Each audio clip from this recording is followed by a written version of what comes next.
cyabashaturaka aho Imana igomba abahisi bo kuyikorera, aho Imana igomba abahisi bo kuyishingira intahe.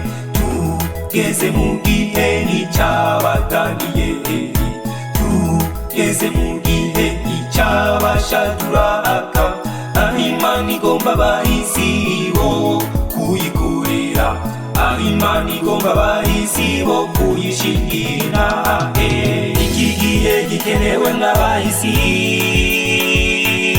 bo gukora ibikorwa by'Imana, bo guhagararira ishengero ry'Umwami Yesu badatinya, nk'uko abahisi ba mbere bari bameze, bemera guheba amagara yabo, ntibatinya gukubitwa no guhamwa kubwa Kristo Yesu, ntibatinya umuriro, ntibatinya intambwe,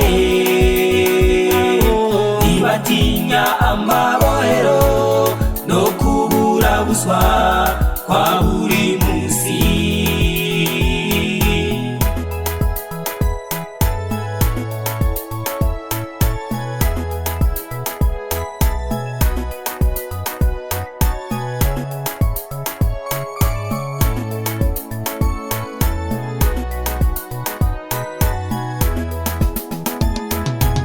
Igihe tugezemo Imana igomba abahisi batihumanishije ikintu na kimwe, byaba ibyo kurya canke ibyo kunywa canke ibyo kwambara ndetse n'ibindi byose.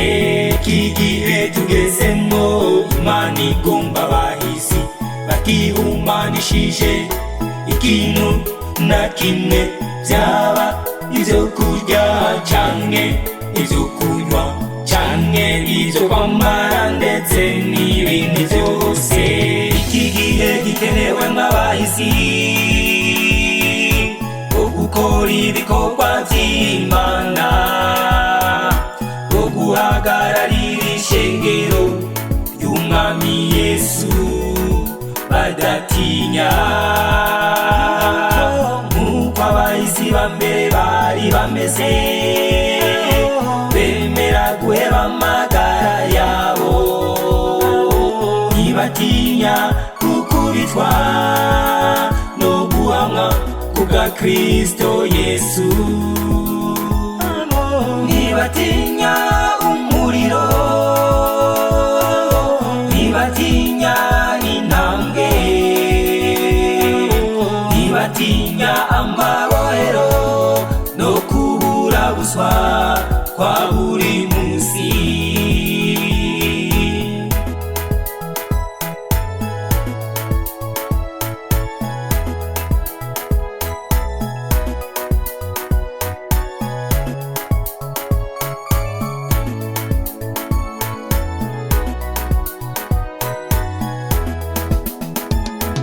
Shengero ry'Umwami nimuze duhaguruke, tubarare imbere ya Yesu, dukomose ibihe bya kera twahoranye mw'ishengero, dukomose ubushobozi bwamwe muyera mw'ishengero. Shengero ry'Umwami nimuze duhaguruke, tubarare imbere ya Yesu, dukomose ibihe bya kera twahoranye mw'ishengero, dukomose ubushobozi bwamwe muyera mw'ishengero.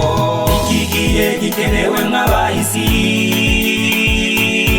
bo gukora ibikorwa by'Imana, bo guhagararira ishengero ry'Umwami Yesu badatinya,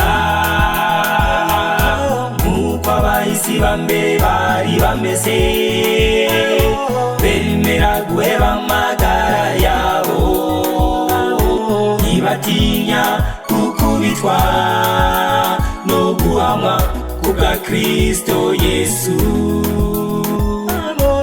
ntibatinya umuriro, ntibatinya intambwe, ntibatinya amabohero no kubura buswa kwa